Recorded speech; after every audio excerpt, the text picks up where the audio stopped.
بسم الله الرحمن الرحيم. الحمد لله رب العالمين وعلى آله وصحبه أجمعين ومن اتبعهم بإحسان إلى يوم الدين أما بعد.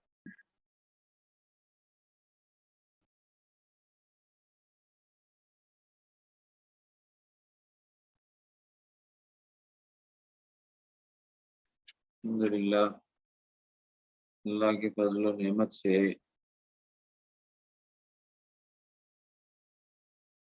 رمضان کے مبارک مہینے میں اور عام طور سے تراویح کے نام پر اور تراویح کے شوق میں رمضان میں قرآن کا ماحول رہتا ہے اور پڑھنے کا، پڑھانے کا، سننے کا یہ ایک واقعی ایک رمضان کی ایک برکت ہوتی ہے، اور اس کا اپنا ایک اس کی اپنی ایک روحانیت ہے، اس کی اپنی ایک عبادیت ہے۔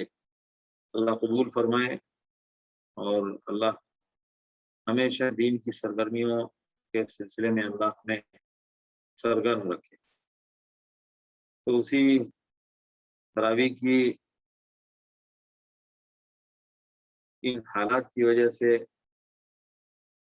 جو ان حالات سے پہلے تراویح کا اور مسجد کا اور رمضان کا ماحول تھا وہ میسر نہیں ہے، تو اللہ نے ہمیں اس کا ایک بدل عطا فرمایا کہ ہم قرآن کا خلاصے کی نشست کا اہتمام کر رہے ہیں، اور اس سلسلے میں اللہ ہمیں ہمت دے رہا ہے بولنے کی اور سننے کی۔ اللہ قبول فرمائے، اور اللہ قرآن کا صحیح علم اور فہم اور اس پر عمل اور تدبر یہ سب کچھ اللہ ہمیں نصیب فرمائے۔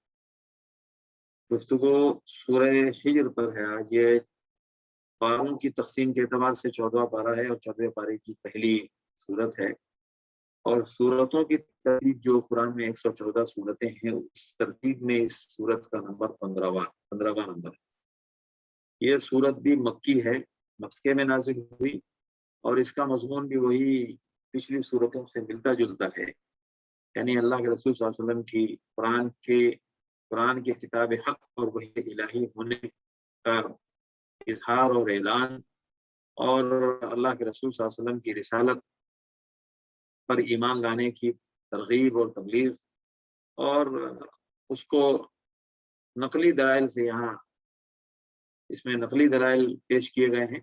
جیسے گفتگو کے دوران ہم ایک ٹاپک پر اور مختلف موضوعات پر ہم بار بار بات کریں تو ہماری گفتگو میں کبھی ہم اس کی لاجک بیان کریں گے، کبھی ہم مثالوں سے سمجھائیں گے، کبھی ہم کسی واقعے کے ذریعے اس کا استدلال کریں گے۔ تو یہ گفتگو میں انسان اسی طرح کی گفتگو کا عادی ہے، تو قرآن میں بھی اسی کی رعایت اور اس کا خیال رکھا گیا ہے، اور اسی اسلوب جس اسلوب سے انسان واقف ہے اور مانوس ہے اسی اسلوب میں اس کو سمجھایا گیا ہے، تاکہ وہ عذر پیش نہ کر سکے یا اپنی پریشانی ظاہر نہ کر سکے کہ ارے ہمیں تو یہ سمجھ میں ہی نہیں آیا، یہ تو بہت مشکل ہے، اس کا تو انداز ہم اس انداز سے ہم مانوس نہیں ہیں۔ تو اسی لیے وہی انداز ہے جو ہمارے عام طور سے سننے اور کہنے کا جو انداز اور اسلوب ہوتا ہے۔ لہذا اس صورت میں بھی وہی جو میں نے بتایا کہ اللہ کے رسول صلی اللہ علیہ وسلم کی رسالت اور اس قرآن کی کتاب وحی ہونے کی کا اس بات ہے۔ لہذا سورۃ شروع ہو رہی ہے الف لام را تلک آیات الکتاب وقرآن، یہ جو پڑھ کر محمد آپ کو سنا رہے ہیں یہ کتاب یعنی اللہ کی طرف سے جو نازل اور کردہ اور طے شدہ جو کتاب ہے اس کتاب کی آیتیں ہیں، اس کتاب کے ملفوظات ہیں، اور وہ قرآن مبین، اور یہ قرآن ہے جو ایک دم کھلی ہوئی ایک حقیقت ہے، اور اس کے اندر تمام ابواب صاف ہیں، کوئی بند کمرے میں یا کسی بہت فلسفیانہ گتھیوں کا کوئی مجموعہ نہیں ہے، بلکہ اس کو سمجھنا آسان ہے۔ محنت کرو، کوشش کرو، غور کرو، جس کے اوپر وحی اتر رہی ہے اس کے پاس آ کے اس کو سمجھو۔ تم یہ چاہو گے کہ میں سنوں گا اور میں پوری بات سمجھ لوں گا، ایسا تو نہیں ہو سکتا، لیکن تم کو ان کے الفاظ سے ایک طلب پیدا ہوگی اور ایک تجسس پیدا ہوگا، ایک کھچاؤ اور ایک میلان پیدا ہوگا۔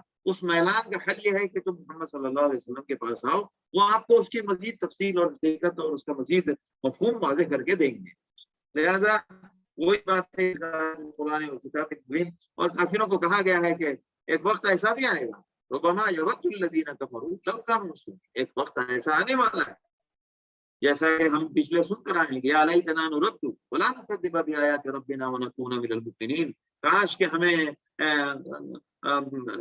واپس ایک مرتبہ اور چانس دیا جائے، یا لیتنا نرد ولا نکذب بآیاتنا، اور ہم بآیات ربنا، اور ہم اپنے رب کی آیتوں کو دوبارہ جب ہم کو چانس ملے گا تو ہم اللہ کی آیتوں کو اور اللہ کے دین کو جھٹلائیں گے نہیں، اور ہم مومن ہو جائیں گے. تو قرآن نے اس کو اظہار کیا اور کیا وَلَوْ رُدُّوا لَعَادُوا لِمَا نُهُوا عَنْهُ، اگر ان کو لوٹا دیا گیا تو یہ دوبارہ وہی کرنے والے ہیں جس سے ان کو بار بار روکا جا رہا ہے. یہ اللہ کی طرف سے اتمام حجت کا کمال ہے کہ ایسا نہیں ہے کہ دوبارہ چانس ملنے پر یہ لوگ شاید سدھر جائیں گے.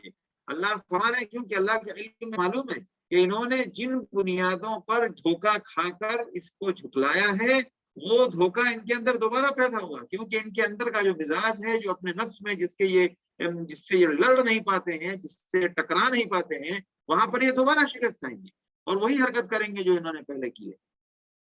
ما تسبق من کوئی بھی امت اپنے وقت سے پہلے ہلاک نہیں ہوتی. ما تسبق من امت اجلها وما يستأخرون، چاہے کوئی حق والی قوم ہو اس کو کوئی وقت سے پہلے مٹا نہیں سکتا.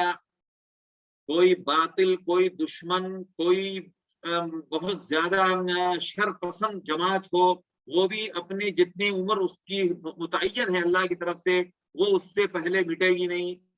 ہمیشہ اس بات کو یاد رکھیں، دنیا کے تمام احوال کو سمجھنے کے لیے ان حقائق کو یاد رکھیں. ما تسبق من امت اجلها وما يستأخرون لكل امت اجل اذا جاء اجلهم فلا يستأخرون ساعة ولا يستقدمون. ہر امت کو ہم نے ایک ٹائم پیریڈ دیا ہے، ہر امت کے لیے ایک پیریڈ فکس ہے، اس پیریڈ کو اس کو گزارنا ہے اور وہ گزاریں گے اور جو اپنی حرکتیں کر کے گزاریں گے. ہم چاہتے ہیں کہ باطل ابھی ہلاک ہو جائے، لیکن باطل کے ہلاک ہونے کا ایک وقت، اور مسلم طاقتیں چاہتی ہیں کہ ہم ابھی ابھر جائیں. کافر یہ چاہتے ہیں کہ مسلمان ابھی ہلاک ہو جائیں، وہ چاہتے ہیں کہ ایک دن میں پوری دنیا سے مسلمانوں کو مٹا دیں، اہل ایمان کا صفایا کر دیں. لیکن اللہ کا نظام ہے، چونکہ یہ امتحان کے اور آزمائش کے سفر کا نام ہے زندگی، لہذا اس سفر میں جس کو جتنا لمبی مسافت طے کرنی ہے وہ طے کرے. اور انہوں نے کہا کہ مطلب اللہ کے رسول صلی اللہ علیہ وسلم کی تقسیم نزل علیہ ذکر انک لمجنون، آپ صلی اللہ علیہ وسلم کو پاگل کہنا، اور اسی طرح آیات کا مطالبہ کرنا کہ ہم قرآن کی آیتیں فرشتوں کو ہمارے سامنے لا کے کھڑا کرو، وہی سب جو ان کی جو ہمیشہ کے مطالبے ہیں. تو قرآن نے ان کو ان آیتوں کے لیے ہر طرح سے سمجھایا کہ ان کو اگر ہر طرح کی آیتیں دی جائیں تو بہت سی آیت میں تو خود کنفیوز ہو جائیں گے. وَلَوْ فَتَحْنَا عَلَيْهِمْ بَابًا مِنَ السَّمَاءِ، اگر ان باتوں کو سمجھنے کے لیے اگر ہم ان کے لیے آسمان کا دروازہ کھول دیں اور وہ اس میں اس آسمان کے دروازے پر چڑھتے ہوئے چلے جائیں تو یہ بولیں کہ ارے ہماری نظروں کو لگتا ہے دھوکہ ہو رہا ہے، یہ کیا ہے؟ یعنی یہ نہ ماننے والا ہر حال میں نہیں مانے گا، وہ قدم قدم پر وہ اپنے بہانے نکالے گا، بہانے طے کرے گا. لَقَالُوا إِنَّمَا سُكِّرَتْ أَبْصَارُنَا بَلْ نَحْنُ قَوْمٌ مَسْحُورُونَ، ارے ہم کو لگتا ہے ہمارے پر تو جادو ہو گیا ہے. وَلَقَدْ جَعَلْنَا فِي السَّمَاءِ بُرُوجًا، اللہ نے فرمایا کہ نشانیاں بتا رہا ہے کہ اللہ نے قرآن میں اللہ نے آسمان میں بہت سارے برج بنائے ہیں اور بہت سارے حفاظتی مقامات ہیں، اور اس کو ہم نے دیکھنے والوں کے لیے خوشنما بھی بنایا، اور شیطان سے حفاظت کا بندوبست بھی اس میں. مگر یہ کہ کوئی سننے کی کوشش کرے، اگر کوئی سننے کی کچھ کوشش کرے، کچھ چرانے کی، کچھ وہاں سے کچھ اچکنے کی کوشش کرے تو پھر فوراً اس کے پیچھے ایک تیز دہتا ہوا ستارہ اس کا پیچھا کرتا ہے اور اس کو ہلاک کر دیتا ہے. تو یہ اللہ نے پھر اپنی نشانیاں بیان کی کہ ہم نے زمین کو بچھایا اور اس میں میخیں گاڑ دی اور ہر چیز کو بہت توازن، بہت بیلنسڈ کیا. وَأَنبَتْنَا فِيهَا مِن كُلِّ شَيْءٍ مَوْزُونٍ، پورے میزانیے کے ساتھ، پورے توازن کے ساتھ ہم نے ہر چیز کو اس میں اگایا کہ ہر چیز اپنے توازن کے ساتھ اپنا وجود رکھی ہوئی ہے. لہذا آپ پھلوں کو دیکھ لیں، آپ پرندوں کو دیکھ لیں، آپ جانوروں کو دیکھ لیں، ہر ایک کا اپنا ایک سائز ہے اور اس کا اپنا ایک حسن ہے، اور اس حسن میں جو چیز اس کے ساتھ لگی ہے وہ اس میں خوبصورتی ہے. یہ اللہ کی قدرت کا نظام ہے. اور ہم نے آسمان سے پانی برسایا جس کو تم جمع کرنے کا تمہارے پاس کوئی سورس نہیں ہے، اور ہم لوگوں کو ہلاک کریں، ہم لوگوں کو موت و حیات ہمارے پاس ہے، اور کون ہم پہلے ہیں اور کون بعد میں ہے وہ سب ہم جانتے ہیں۔ اب اس کے بعد ہم اللہ نے فرمایا کہ ہم سب کو جمع کریں گے۔ اب یہاں پھر وہی شیطان کی اور حضرت آدم علیہ السلام اور ابلیس کا جو معاملہ پیش آیا آدم علیہ السلام کی خلقت پر، اللہ نے انسان کو احساس یاد دلایا کہ ہم نے انسان کو کیسے بنایا، انسان کی حقیقت کیا ہے۔ یہ جو انسان آج جھٹلا رہا ہے، یہ جو انسان آج تکذیب کر رہا ہے، اس کی حقیقت کیا ہے؟ اس کی حقیقت یہ ہے کہ ہم نے انسان کو ایک کھلکتی مٹی سے بنایا، وَلَقَدْ خَلَقْنَا الْإِنسَانَ مِنْ صَلْصَالٍ مِنْ حَمَإٍ مَسْنُونٍ، جس میں بو پیدا ہو گئی۔ اور جنات کو ہم نے آگ سے پیدا کیا، وَالْجَانَّ خَلَقْنَاهُ مِنْ قَبْلِ، آدم سے پہلے جن کی پیدائش ہوئی، وَالْجَانَّ خَلَقْنَاهُ مِنْ قَبْلِ، یعنی پہلے جن کی پیدائش ہو گئی، من نار السموم، دہتی ہوئی آگ سے جس میں دھواں ہو۔ وَإِذْ قَالَ رَبُّكَ لِلْمَلَائِكَةِ، تو جب فرشتوں سے کہا گیا کہ سجدہ کرو، فرشتوں نے کر لیا، اس نے نہیں کیا، اور اس نے وہی بات جو ہم پہلے سورہ آراف میں سن چکے ہیں۔ تو اس مناقشے کے بعد نے انجام بتایا کہ آغاز یہاں سے ہوا ہے کہ ایک بندے، دو مخلوق انسان اور جن دونوں مکلف ہیں، ان دونوں کے ٹکراؤ سے کہانی شروع ہوئی۔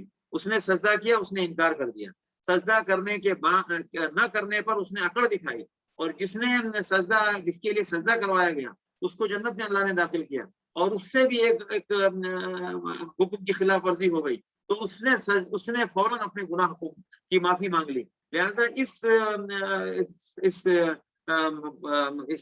واقعے سے آپ کو جو سیکھنا ہے وہ یہ کہ اچھوں کا انجام اچھا ہے، بروں کا انجام برا ہے۔ لہذا فوراً اس کی طرف اشارہ کیا گیا کہ وَإِنَّ جَهَنَّمَ لَمَوْعِدُهُمْ أَجْمَعِينَ، کہ میرے بندوں پر تیرا بس تو نہیں چلے گا مگر جو تیری پیروی میں لگ جائیں گے، اور جہنم ان کا ٹھکانہ ہے، ان کے اس کے 7 دروازے ہیں، اور متقیوں کو میں جنت دوں گا، اور جہاں وہ لوگ سلامتی کے ساتھ داخل ہوں گے، اور ان کے دل میں کوئی کھوٹ، کوئی ایک دوسرے کے خلاف قدورت نہیں ہوگی، سب آپس میں ایک دوسرے کے سامنے بہت بے تکلفی محبت کے ماحول میں اور ایک دوسرے کے ساتھ مانوس ہونے کے ماحول میں ایک دوسرے کے آمنے سامنے ہوں گے، اور ایک دوسرے سے محو گفتگو ہوں گے۔ کسی کے دل میں کسی کے لیے کوئی قدورت، کوئی تحقیر اور کوئی تنقیص اور کوئی دل میں کوئی کھوٹ نہیں ہوگی، ہر ایک دوسرے کی محبت میں ڈوبا ہوا ہوگا، اور وہاں ان کو کبھی کوئی تکلیف بھی نہیں پہنچے گی۔ لا یمسهم فیہا نصب وما هم منها بمخرجین۔ اور اس کے بعد اللہ نے فرمایا کہ نبئ عبادی انی انا الغفور الرحیم، میرے بندوں کو کہہ دو کہ میں غفور الرحیم، لیکن میرا عذاب اور میرا جو گرفت ہے وہ بھی بہت دردناک۔ اور ان کو ابراہیم علیہ السلام کی خبر بھی سناؤ، ابراہیم علیہ السلام کا کیا قصہ پیش آیا، حضرت لوط علیہ السلام کا قصہ کیا پیش آیا، اور لوط علیہ السلام کے قصے میں ان کی ہلاکت کیسے پیش آئی، اور کیسے وہ ہلاک ہوئے، اور کیسے انہوں نے نبی کی بات کا انکار کیا، اور اپنی غلط حرکتوں کی بنیاد پر ان کے ساتھ ہم نے کیا انجام کیا۔ اسی طرح دوسرا واقعہ اصحاب الایکہ کا ہوا، انہوں نے ان کو زندگی کی تمام سہولیات حاصل تھیں، بہت ساری صلاحیتیں ان کے پاس موجود تھیں، اور ان سب کی بجائے یہ کہ نعمت کا اللہ کا شکر ادا کرتے، اور انہوں نے اللہ کی ناشکری کی اور نبی کی تکذیب کی، ہم نے ان کو عذاب دیا۔ تو جہاں کفار مکہ کو، جیسا کہ یہ اس میں اس کے مضمون سے اندازہ لگتا ہے کہ یہ ہجرت سے پہلے کے یعنی مکی کے آخری زمانے کی آیت ہے، لہذا اس میں جہاں قوموں کی ہلاکت کا تذکرہ ہے، جس سے اندازہ لگتا ہے کہ ان کو اب بتایا ہے، ایک لمبی مدت سے ان کو تبلیغ کی جا رہی ہے اور ان کی صحت پر اور ان کے عقیدے پر فرق پڑا ہے، لہذا اب سن لو کہ پچھلی قوموں کا انجام کیا ہوا۔ اسی طرح اللہ کے رسول صلی اللہ علیہ وسلم کو کے دل پر اور طبیعت پر اثر پڑتا تھا اس تکذیب کا اور ان کے اس رویے کا، تو اللہ اور بسا اوقات ان کے اوپر عذاب نہ آنے کی وجہ سے اور ان کی زندگی میں اپنی زندگی میں مگن اور کھانے پینے آل اولاد کاروبار میں مگن ہونے کی وجہ سے ایک تقدر پیدا ہوتا تھا کہ ان کے یہ تکذیب بھی کر رہے ہیں اور اس کے باوجود مزے میں کھا رہے ہیں۔ تو قرآن کہہ رہا ہے دونوں تسلیاں دی جا رہی ہیں، لا تمدن عینیک الی ما متعنا بہ، ہم نے جو ان کی زندگیوں کو زندگی کے مزے میں اور لذتوں میں جو ہم نے ان کو ڈھیل دے رکھی ہے، تو آپ اپنے توجہ یا اپنی نگاہ آپ ادھر نہ لے جائیں، ولا تحزن بہم، اور آپ اس پر کوئی افسوس بھی نہ کریں، بلکہ آپ اپنی توجہ مسلمانوں کی طرف رکھیں۔ یعنی یہ کہا کہتے ہیں نا، اکثر ایک بات یاد رکھے اس میں کہ انسان ہمیشہ پریشان اپنے غم اور اپنی تکلیفوں سے کم ہوتا ہے، دوسروں کی راحت اور دوسروں کی خوشی اور دوسروں کے خوشحالی کو دیکھ کے اس کو پریشانی زیادہ ہے۔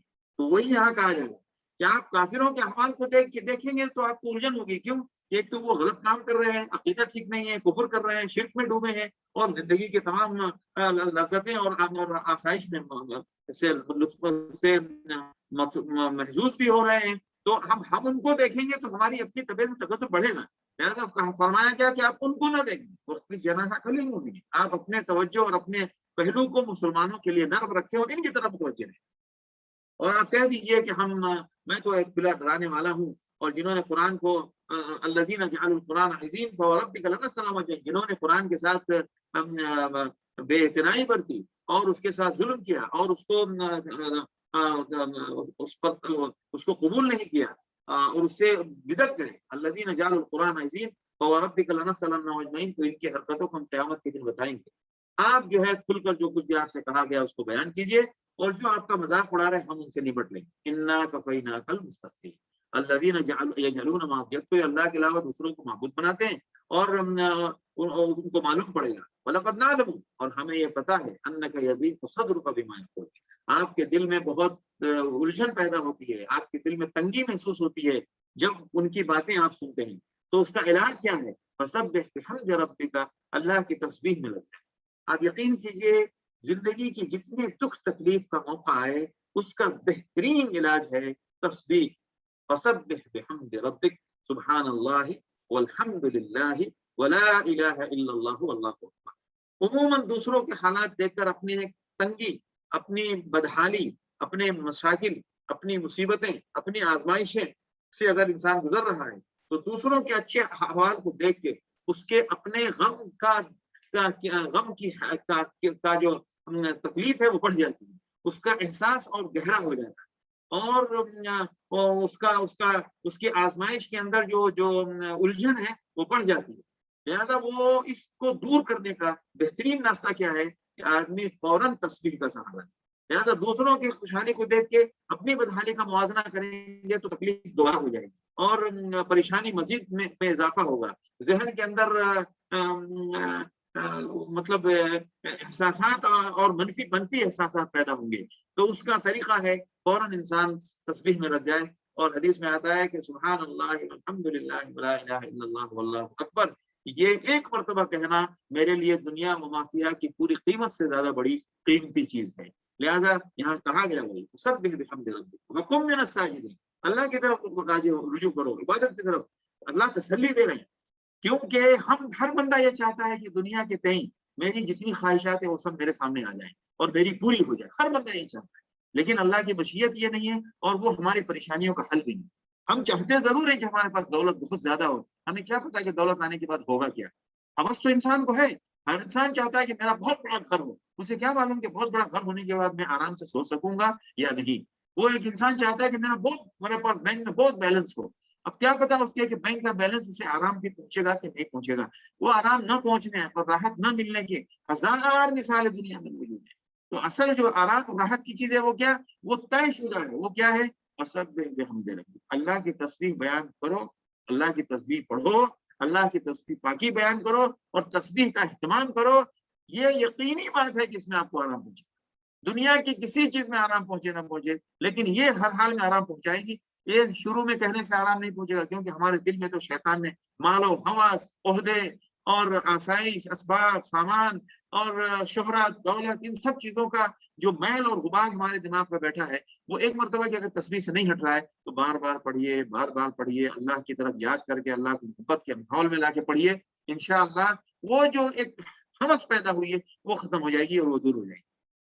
اللہ تعالیٰ ہمیں یہ توفیق نصیب. وَاعْبُدْ رَبَّكَ، اور اللہ کی عبادت میں لگے رہیے. اور اللہ کی عبادت میں لگنے کا مطلب یہ نہیں کہ مسجد میں آگے بڑھ جائیے. اپنے آپ کو اللہ کا بندہ سمجھیے. جو اللہ آپ کی مرضی ہے وہی ہوگا، جو اللہ کا فیصلہ ہے وہ ٹلے گا نہیں، اور اللہ نے جو چاہا اس میں ہمارے لیے خیر ہے. اللہ اپنے بندے پر بہت رحیم ہے. ان سب باتوں کے اندر انسان اللہ کے فیصلے پر راضی رہے اور اللہ کے فیصلے کو ہر حال میں اپنے لیے بہتر سمجھے اور ہمیشہ اللہ سے بہتری اور اللہ کی رضا کی تلاش میں لگا رہے، یہاں تک کہ انسان کے رخصت کا وقت آ جائے. پوری زندگی پورا وقت اسی میں لگا. تو یہ علاج سخت ترین حالات میں اللہ کے رسول صلی اللہ علیہ وسلم کو بتایا گیا. تو ہمارے لیے ہر طرح کے سخت حالات میں سب سے بہترین علاج یہ ہے فسبح بحمد ربک وکن من الساجدین. سبحان اللہ والحمد للہ لا الہ الا اللہ واللہ اکبر۔ اس کے بعد یہ سورت ہے جناب سورۃ النحل۔ سورۃ النحل میں نقلی دلائل برائے نام ہے، نقلی دلائل یعنی جس میں پچھلے اقوام کے تذکرے بہت کم ہے، اس میں عقلی دلائل بہت زیادہ ہیں عقلی دلائل۔ اور یہ جو اس آیت سے اندازہ لگتا ہے کہ یہ بھی وہی زمانہ ہے، قریب کے سب وہی زمانہ ہے جس زمانے میں یعنی ہجرت سے معراج سے تھوڑا پہلے اور حضرت حبشہ جو لوگ ہجرت کر کے چلے گئے ہیں اس کے بعد بڑی سخت حالات گزرے ہیں۔ ہجرت کا حبشہ کے ہجرت کا جو زمانہ تھا وہ زمانہ بھی بہت تکلیف کا تھا، اس لیے کہ اتنی تکلیف بڑھ گئی تھی، اسی لیے تو وہ صحابہ ہجرت پر مجبور ہوئے اور اس تکلیف سے راحت حاصل کرنے کے لیے انہوں نے ملک چھوڑا اور شہر چھوڑا، اپنا محبوب شہر جو اپنے آباء و اجداد سے جہاں بس رہے تھے، اور جو شہر اپنی خوبصورتی اور بسنے کے اعتبار سے دنیا کا سب سے اچھا شہر، مکے سے زیادہ خوبصورت اور مکے سے زیادہ خوبصورتی سے مراد یہ مت سمجھ لیجیے گا وہ ہریالی والی پہاڑیوں والا وغیرہ وغیرہ وغیرہ، انسان کی روح کو تسلی پہنچانے اور جو عزت اور عظمت کے اعتبار سے جو انسان مرتا ہے، تو اس دنیا کا سب سے عظیم سب سے بابرکت شہر جس کے بارے میں قرآن نے کہا ہے برکتوں والا شہر، لہذا اس شہر میں سکونت اور اس شہر کی شہریت اور اس شہر کی باشندگی وہ اس کو کون اس سے دستبردار ہونا چاہے گا اور اس کو کون چھوڑنا چاہے گا؟ لیکن ایسے شہر کو چھوڑنے کا مطلب ہے کہ بات حد سے زیادہ گزر چکی ہے اور ناقابل برداشت حد تک معاملہ ہو گیا ہے کہ اس حد تک ہو گیا ہے کہ ایسے شہر کو انسان چھوڑنے پر مجبور ہو گیا۔ تو اس زمانے میں آیات کا مطالبہ، آیات سے مراد بھائی کچھ دکھاؤ، تم نبی ہو تو اللہ کی طرف سے کوئی نئی بات دکھاؤ، کوئی ایسا کام دکھاؤ جو دنیا میں کہیں ہو نہ رہا ہو، کوئی کر نہ سکتا ہو۔ وہی اصل میں کافروں کے آپ نے دیکھا ہوگا، اسی لیے کافروں کے ہاں جو ان کے ملے اور ان کے جو متوع سادھو سنت ہوتے ہیں یا جو ان کے پیشوا ہوتے ہیں یا جو ان کے رہنما اور رہبر ہوتے ہیں، وہ ان باتوں کا سہارا بہت لیتے ہیں۔ ان بزرگوں کا واقعہ سنائیں گے کہ بھائی کوئی سنائے گا واقعہ کہ آسمان میں ہوا میں نماز پڑھ رہے ہیں، کوئی سنائے گا کہ پانی میں نماز پڑھ رہے ہیں، اور اس طرح کی باتیں، عجیب سی باتیں۔ انہوں نے یہ کیا جناب وہ کہ 1 سیکنڈ میں کسی کو کہیں جانا تھا، انہوں نے کچھ پڑھ کے پھونکا اور وہ 2 منٹ میں وہاں پہنچ گیا، اور کہیں سے پانی نہیں نکل رہا تھا جناب تو انہوں نے اپنی دستار پھینک دی تو جناب وہاں سے پانی آ گیا، وہاں سے ایسے کیا تو بارش برس گئی۔ وہ ایسا ہے کہ اس طرح کی چیزوں کو یہ مومنوں کی شان نہیں ہے۔ لہٰذا اہل ایمان کبھی بھی جو ایمان جلدی لائے کبھی بھی انہوں نے نبی سے یہ مطالبہ نہیں کیا، اور نبی کے اوپر ایمان لانے کے بعد کبھی انہوں نے اس کی امید بھی نہیں کی اور کبھی ان کو اس کی ضرورت بھی محسوس نہیں کی۔ یہ ضرورتیں نہ لانے والوں کی چھیڑخانی ہے کہ ایک بات اور ایک نشانی پوچھیں گے، ایک نشانی آ گئی، اچھا یہ بھی دکھاؤ، اچھا یہ بھی دکھاؤ، اچھا یہ بھی دکھاؤ، تو ایمان تو لانا نہیں، تو یہ دیکھتے رہتے ہیں۔ اور یہ نشانی مانگنے والے یہ مسلمان ہوتے ہیں، لیکن یہ بھی جو مسلمان ہوتے ہیں بہت کم ایسے ہیں جو نشانی کی بنیاد پر مسلمان ہوتے ہیں۔ یہ مسلمان اس بات پر ہوتے ہیں کہ یار یہ جو بات کہہ رہے ہیں نا یہ حق ہے، یہ بات ماننے کی ہے، اور یہ بات بھی حق ہے، یہ بات کہنے والا بھی حق ہے، اور فائدہ بھی اس میں ہمارا ہی ہے۔ یہ حقیقت جب کھلتی ہے تو انسان مسلمان ہوتا ہے، ورنہ یہ نشانیاں، اسی لیے قرآن ہمیشہ امت کے مانگنے پر نشانیاں نہیں دیتا، اسے کہتا ہے اپنے ارد گرد نشانیاں تلاش کرو، جو نشانیاں آپ کے ارد گرد موجود ہیں انہی نشانیوں کی بنیاد پر آپ کو ایمان کی دعوت دی جا رہی ہے، اور وہ نشانیاں اللہ نے آپ کے پیدا ہونے سے پہلے دنیا میں رکھی ہیں، اور اتنی بڑی بڑی نشانی ہے۔ یہ چھوٹی نشانی ہے کہ دن جاتا ہے رات آتی ہے، یہ چھوٹی نشانی ہے کہ سورج جاتا ہے اور چاند نکلتا ہے، یہ چھوٹی نشانی ہے کہ اتنے دوری پر ایک ایسے معیار سے ایک روشنی رات کو چمکتی ہے کہ انسان بالکل اس روشنی میں محو ہو جاتا ہے اور ایک دم اس کے گم ہو جاتا ہے اس کی روشنی میں، اس کے اوپر ایسا ایک ماحول اور ایسا مزاج طاری ہوتا ہے۔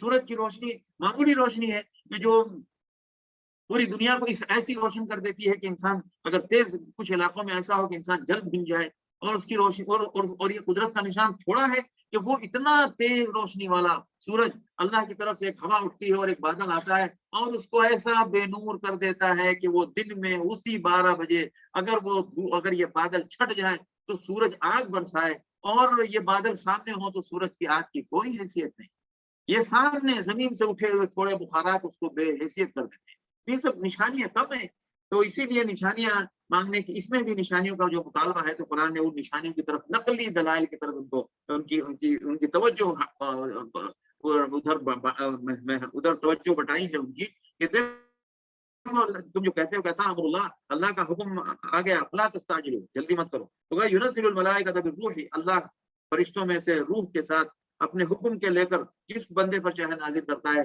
کہ انسان کو ڈراتا ہے کہ لا الہ الا انا فاتقون۔ اس نے زمین آسمان پیدا کیا، اس نے انسان کو پیدا کیا، اس نے چوپایوں کو پیدا کیا، جس میں تمہارے خوبصورتی بھی ہے اور تمہارے فائدے بھی بہت ہیں۔ خوبصورتی مراد جس طرح آج ہمارے دروازے کے باہر گاڑیاں کھڑی رہتی ہیں، اسی طرح جب جانوروں کا زمانہ تھا تو اس زمانے میں جانور باندھنے کی جگہ ہوتی تھی، اور جن بڑے گھرانے ہوتے تھے ان کے گھر کے خاص مطلب سامنے کی پورشن میں نہیں، لیکن ان کے گھر کی طرف کبھی دائیں کبھی پیچھے کبھی بائیں، کوئی گھر سے کچھ دوری پر ایک جگہ ہوتی تھی جہاں وہ جانور بندے ہوتے تھے، وہ ان کے کھانے پینے کے لیے بھی، ان کی سواری کے لیے بھی، کہ ان کا اس زمانے کا حسن یہ تھا۔ جیسے آج آپ کے قلعے کے باہر کار شیڈ بنا ہوا ہے اور کار پارکنگ بنی ہوئی ہے اور جناب میں گاڑی کھڑی ہے، وہ آپ کے گھر کی ایک خوبصورتی اور آپ کے گھر کا ایک حصہ ہے، تو ویسے ہی اس زمانے میں لکھا۔ تو قرآن کہتا ہے یہ سب تم دیکھتے نہیں، والخیل والبغال والحمیر لترکبوها وزینہ، سوار ہوتے ہو اور اس سے تمہاری خوبصورتی بھی ہے، اور اللہ وہ سب کچھ پیدا کرے گا جو تم نہیں جانتے، ویخلق ما لا تعلمون، اور وہ سب پیدا کرے گا بھی جو تم نہیں جانتے۔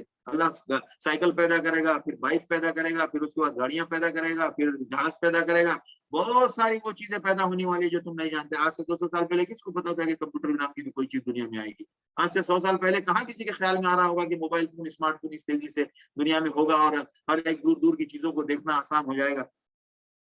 لہٰذا پھر اس کے بعد آسمان سے پانی برسنا، پھر اس کے بعد کھیتی باڑی کا پیدا ہونا، سورج چاند زمین، سورج چاند اور دن رات اور ان سب کا نظام، اور پھر طرح طرح کی رنگ برنگی چیزوں کا پیدا ہونا، اور پھر سمندر سے ہمارا روزی کا حاصل کرنا، اور پھر اس سے زیورات اور موتی اور بہت سارے قیمتی جواہرات سے سمندر سے نکلنا، اور زمین میں اللہ نے زمین کو ایسے پہاڑوں سے اس کو جکڑ دیا ہے کہ وہ ہلتی اور حرکت نہیں کرتی، ایسا بیلنس دیا ان پہاڑوں کے توسط سے، اور وہ علامات وہ بالنجم، اور بہت ساری نشانیاں جس سے تم کو راستے حاصل ہوتے ہیں۔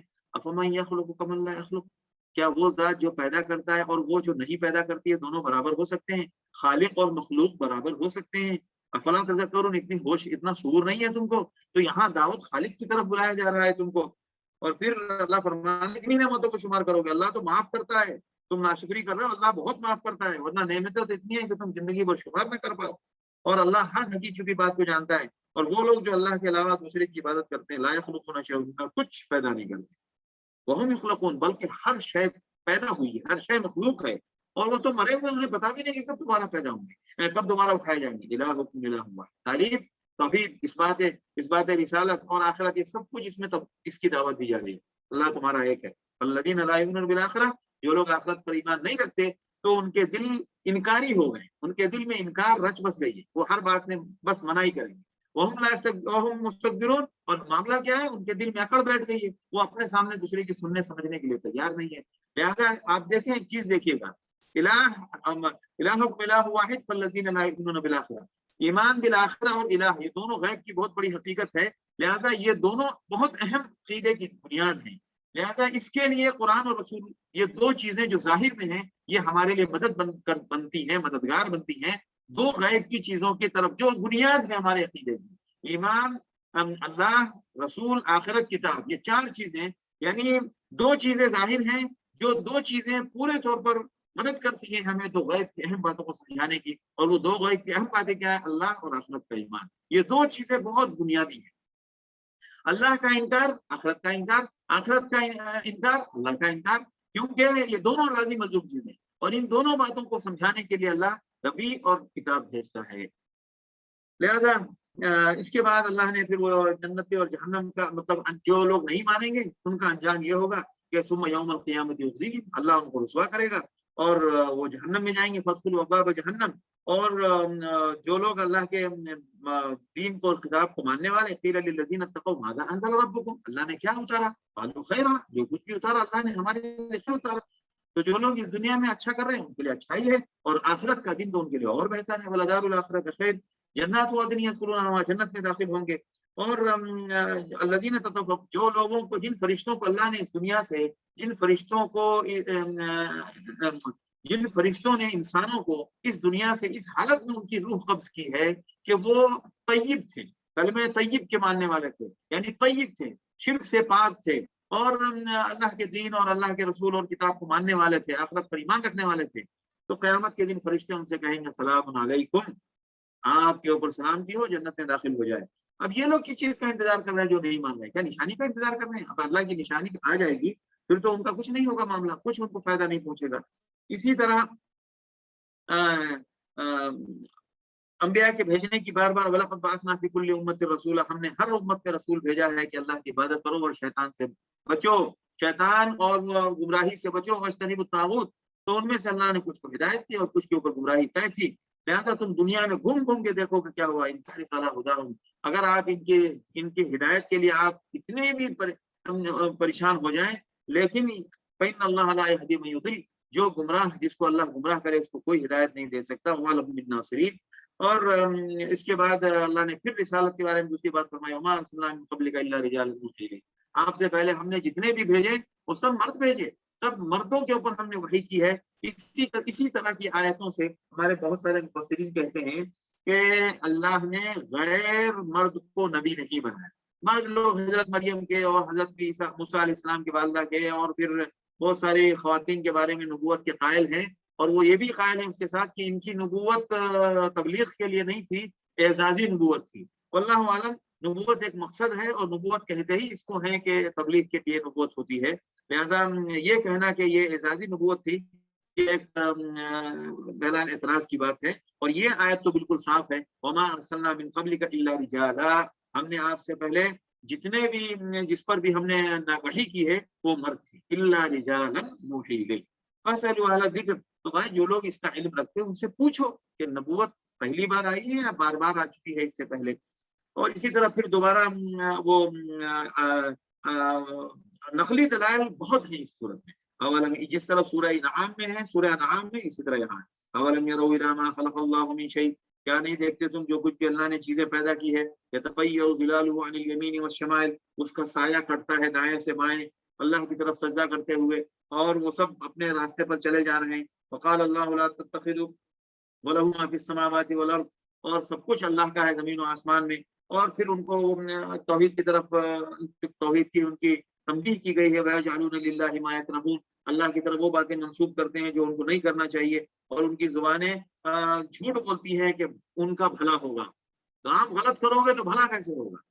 لا جرم ان لهم النار، غلط کام اور کفر کا نتیجہ تو جہنم ہے، اور وہ تو ہر حال میں غلطی پر ہے۔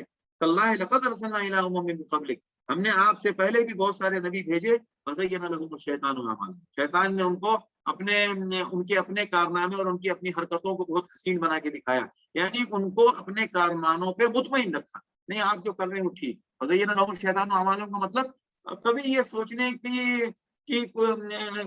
کبھی یہ سوچنے کے لیے فرصت ہی نہیں دی، اور اس سوچنے کی طرف مطلب اگر اس سوچنے کا کوئی خیال پیدا بھی ہو تو ذہن کو ادھر سے موڑ دیا کہ ہم جو کر رہے ہیں اس کے بارے میں سوچیں کہ یہ ہے کیا۔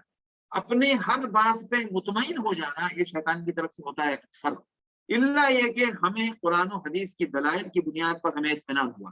اطمینان کی تو شکل تو ہے کہ قرآن و حدیث کی دلائل کی بنیاد پر مطمئن ہے کہ نہیں جو میں کر رہا ہوں وہ بالکل صحیح ہے، اس کے بعد بھی ایسا بندہ اللہ سے ہدایت مانگتا ہے، اور جو بندہ عقل والا ہوتا ہے وہ ہدایت نہیں مانگتا ہے، وہ یہ مان کر کے میں جو کر رہا وہ ٹھیک ہے اور بیٹھ جاتا ہے، بس یہ سمجھ لیجئے کہ یہ کام خراب ہوتا ہے، یہی تزیین شیطان ہے، شیطان مطمئن کر دیتا ہے جو ابھی ہو رہا ہے صحیح ہو رہا ہے ٹھیک کر دیتا ہے، ہمیں اس پر کوئی شک نہیں ہے، ہمیں کوئی کنفیوژن نہیں ہے۔ تو اگر غلطی پر کنفیوژن نہ ہو جس کا مطلب یہ شیطان کی پوری محنت، شیطان پورا کامیاب ہے اس کے ساتھ۔ اب یہاں سے پھر دوبارہ عقلی دلائل شروع ہو رہی ہے، واللہ انزل من السماء ماء، عقل لگاؤ، اللہ نے آسمان سے زمین پانی برسایا اور زمین تر و تازہ ہو گئی، جانوروں سے تم دودھ پیتے ہو اور دیکھو کس حالت میں جانور چارہ کھاتا ہے، اور اسی کے بدن میں جب وہ چارہ کھاتا ہے تو اسی چارے کے ہضم ہونے کے بعد کیا مرحلہ ہوتا ہے، ایک مرحلہ خون کا ہوتا ہے، ایک مرحلہ اس کے گوبر کا ہوتا ہے، ایک مرحلہ اسی میں دودھ کا ہوتا ہے، تینوں کا رنگ الگ، تینوں کی حیثیت الگ، تینوں کا معاملہ الگ، اور تینوں کی پوزیشن بالکل الگ، خون نہیں کھا سکتے تم، گوبر نجاست ہے، اور دودھ ایک ایسی صاف شفاف پینے کی طاقتور چیز، تو غور کرو ان باتوں پر۔ اسی طرح شہد کی مکھی کی مثال دی گئی کہ کس کس نظام کے ساتھ شہد کی مکھی جاتی ہے اور پھولوں سے رس چوس کر لاتی ہے، اور کس انداز سے وہ شہد جمع کرتی ہے، اور کس انداز سے چھتے بناتی ہے، اور کہاں کہاں وہ جاتی ہے، سب اللہ کا نظام دیکھو۔ اور اللہ نے تم کو پیدا کیا پھر تم کو وفات بھی دے گا. اور تم میں سے بعض آدمی تو ہیں کہ اتنی عمر کو چلے جاتے ہیں کہ وہ سب کچھ بھول جاتے ہیں, ان کا اپنا ہوش و حواس غائب ہو جاتا ہے. اللہ ہر شے پر قادر ہے. اللہ نے کسی کو کسی پر فضیلت دی ہے رزق میں, کسی کو خوشحال بنایا, کسی کو تنگحال بنایا. لہٰذا جو آدمی خوشحال ہے کبھی بھی وہ چاہے گا کہ وہ اور اس کا غلام دونوں برابر ہو جائیں. کبھی بھی کمپنی کا سیٹ اور مالک اور اس کے اسٹاف اور اس کے مزدور اور اس کے لیبر دونوں ایک لیول میں ہوں, کبھی کوئی برداشت کرتا ہے؟ تو اللہ کی نعمتوں کا انکار کرتے ہو. اسی طرح پھر اللہ نے تمہارے میں سے اللہ نے تمہارے لیے بیویوں کا بندوبست کیا کہ کچھ رشتے حرام کیے, لیکن باقی جو سارے رشتے ہیں ایک دوسرے کے لیے جو حلال ہوتے ہیں وہ انسانوں سے ہی تو پیدا ہوتے ہیں. لڑکا ہو وہ بھی انسانوں سے اس کی نسل چلتی ہے, اور لڑکی ہو تو اس کی بھی نسل انسانوں سے ہی چلتی ہے. تو یہ دونوں جوڑے کا جو نظام ہے اللہ نے تمہارے اپنے نظام سے اللہ نے پیدا کیا, اور وہاں اور اس سے تمہارے اولاد پیدا ہوتی ہے, پوتے پیدا ہوتے ہیں, اور اللہ نے بہت ساری رزق حلال رزق عطا فرمایا.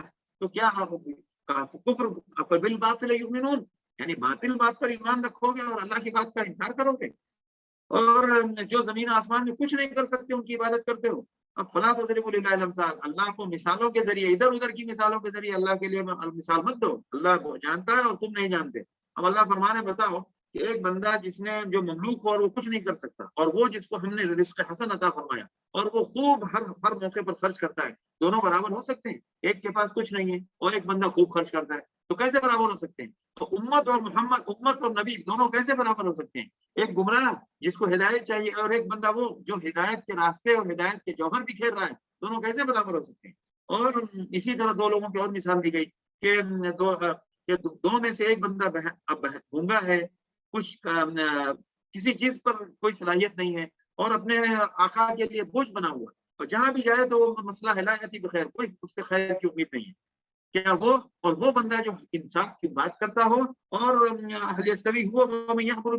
اور خود اپنے کام خود اپنے صحیح راستے پہ رہتا ہو اور کام ٹھیک کرتا ہو, وہ دونوں برابر ہو سکتے نہیں ہو سکتے. پھر عقلی دلیل آ رہی ہے, زمین و آسمان کا مالک اللہ ہے. اللہ نے تم کو تمہارے ماؤں کے پیٹ سے پیدا کیا, آنکھ ناک کان تمہارے بناتا ہے. اچھا دیکھیے, انسان بچوں کی آنکھ کو اس کے امپروو ہوتے ہوئے خود دیکھتا ہے. بچہ شروع میں اس طرح نہیں سنتا ہے جیسے ہم سنتے ہیں. بچے کا شروع میں بچہ بہت کم سنتا ہے, شروع میں بچہ دیکھتا بھی ٹھیک سے نہیں. وَجَعَلَ لَكُمُ السَّمْعَ وَالْأَبْصَارَ وَالْأَفْئِدَةَ, اور اس کا دل صرف خون پمپ کرنے کے لیے تو کام کرتا ہے, لیکن احساس کا جو شعور ہے اس کو بہت ٹائم لگتا ہے. یہ ساری چیزیں ہمارے نظروں کے سامنے امپروو ہوتی ہیں. تو انسان کو سوچنا چاہیے کہ ایک بچے وہ ساری صلاحیت لے کر پیدا ہوتا ہے, لیکن اس کے اندر ایکٹیو نہیں ہوتا ہے, ڈیوائس ہوتا ہے ایکٹیو نہیں ہوتا ہے, وہ دھیرے دھیرے امپروو ہوتا ہے. تو یہ سب دکھایا جا رہا ہے تم کو تاکہ اللہ کا شکر ادا کرو کہ ان مرحلہ سے گزار کے تم بھی آئے.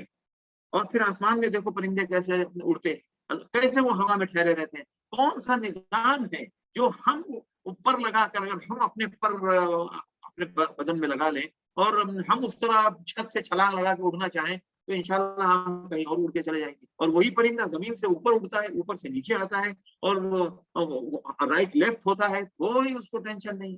کیوں نہیں غور کرتے اس پر کہ کتنا کمانڈ دیا ہے چھوٹے سے چھوٹے پرندے کو, ایک سیکنڈ میں اوپر جاتا ہے, ایک سیکنڈ میں نیچے آتا ہے, دائیں جاتا ہے, بائیں جاتا ہے, اور جہاں چاہتا ہے وہاں اتر جاتا ہے. اس کو کوئی بہت پہلے سے پلان کرنے کی ضرورت نہیں ہے کہ اس کو اترنا ہے تو 25-50 کلومیٹر پہلے سے وہ اپنے آپ کو لائن پہ لانے کی کوشش کرے, ورنہ وہ کہیں سے کہیں چلا جائے گا. اللہ کا نظام.